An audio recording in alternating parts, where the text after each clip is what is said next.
Hey, welcome to the SeaDoo switch in Coeur d'Alene. A few things to go over before you head out. This boat can tip over. There's a couple little tricks to make sure that doesn't happen. It's very rare, but pay attention. I'll get to that in a little bit. First off, when you're at the dock, make sure to watch your step. The cleats on the dock can oftentimes trip people up. My mother-in-law got a huge gash in her leg last year, so watch your step when you're at the dock. Also, there are buoys, or bumpers, I guess, on both sides of the boat.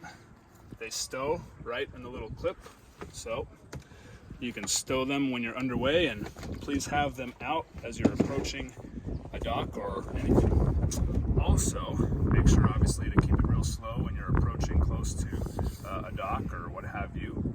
Make sure that you have a deckhand ready just in case. Right now the wind's blowing a little bit. A deckhand that's ready to basically put their hand out and make sure you're not gonna bump into anything, just in case you didn't time it perfectly. It's a lot of fun to drive. We'll get to that in a minute. Right down below here, you can see there's a table right here. This can be screwed in at multiple places along the deck. It is usually stowed right down here. To open up this hatch, you swivel these guys and pull it up, and there you go. Looks like there's an inflatable in there right now that you're welcome to blow up and hop in the water with. The table's usually down there as well. While I'm down here, if you look over here, it's got a red gas can, extra gas in case you need it. Where you fill the gas is in a little cap right down here. You can access it from the outside, so that's where that is. Kids 13 and under, it's law that you are wearing a life jacket. Adults, your choice. Life jackets are stowed all along under here. Here's how you open the seats. Grab at the back and it rotates up. So, looks like I don't have life jackets in here right now. They're in the other boat. So make sure kids are wearing life jackets at all times. Driving the boat. So this seat right here has a bolster. Fold it up and you can sit up higher or put it down, etc. It can lock into place like this, or it can swivel. And there we go. In starting the boat, why don't you go around here and show the what do you call this? The cockpit. Make sure to always turn the blower on first. Let that run for a couple minutes before you actually start the boat. It drives the handlebars here, obviously. Reverse, there's a lever on my left hand, that's reverse. Also kind of works as a brake. On my right hand, there's a lever, that is the throttle.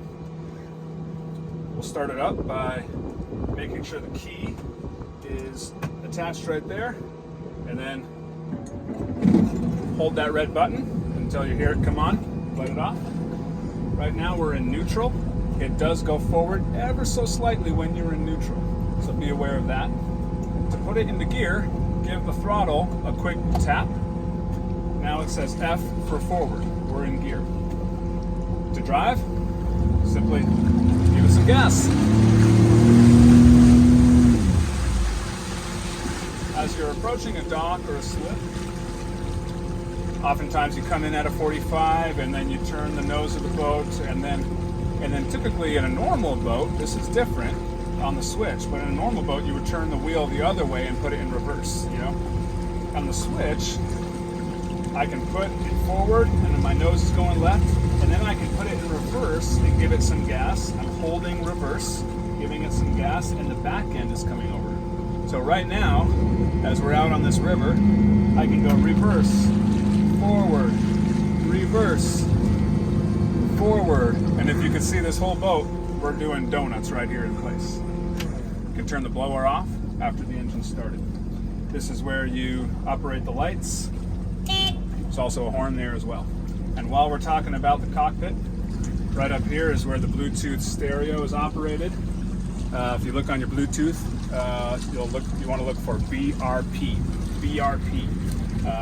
Sometimes it has issues connecting. Just keep turning it on or off and try to reconnect and whatnot, and usually it works. So, all right, let me turn this off. Hold the red button to turn it off, or just simply pull the key out. The title and the registration, everything is in this bay right here. And there's also a little bit a smoke cigarette lighter deal. Okay, the engine itself is right beneath my feet. Again, there's hatches here. We like to definitely make sure that it has enough oil, but that shouldn't be your concern, that's mine.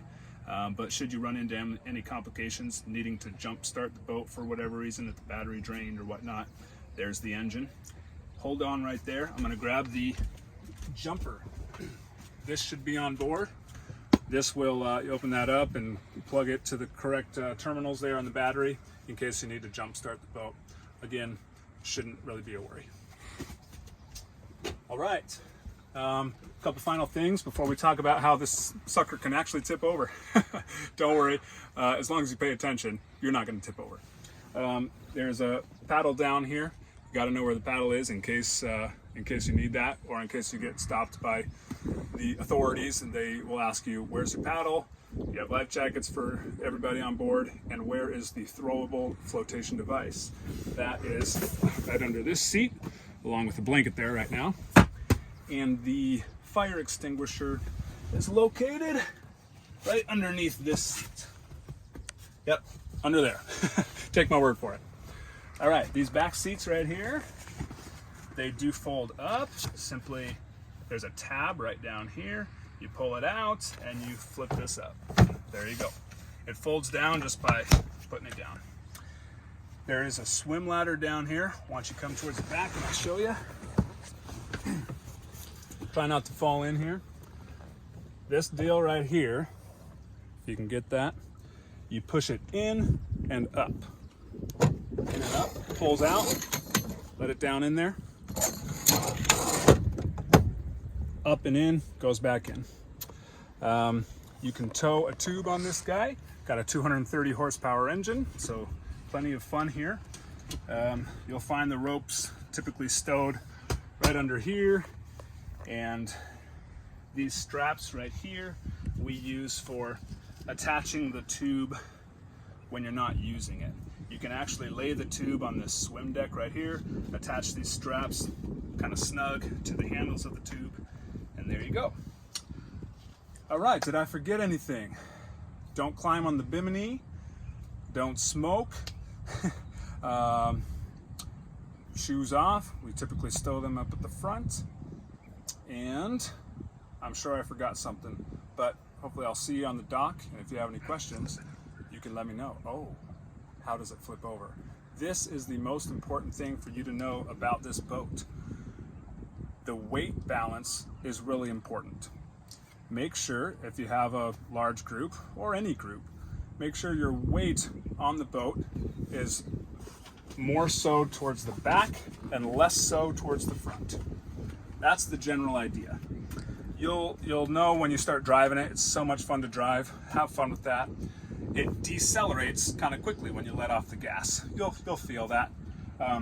If there is too much weight at the front and you decelerate too quickly, you slow down too quickly, the nose can actually start to dive under. You got too much weight on the front, you're slowing down fast, the nose can dive under and water can start to come up over the deck. It's happened once or twice to me. I noticed water was coming up over, let off the, just stop whatever you're doing and have whoever's up there, get to the back. But now that you know, won't be an issue. If you are turning really sharp, my wife's on a Facebook group with SeaDoo switches. She's seen that this has happened, a couple times across the country. It's very rare. If you turn really sharp and you end up hitting a big wake, apparently it can flip. I think what she actually said was somebody lost their hat or something else flew out as you were going fast. And so the driver slowed way down real quick, turned the boat around, got up close to the item, and everybody kind of went to that side to try to reach over and grab the item, and slowly it started to go over. So weight distribution there again will keep you upright and having an awesome time. All right, that's it. Have fun.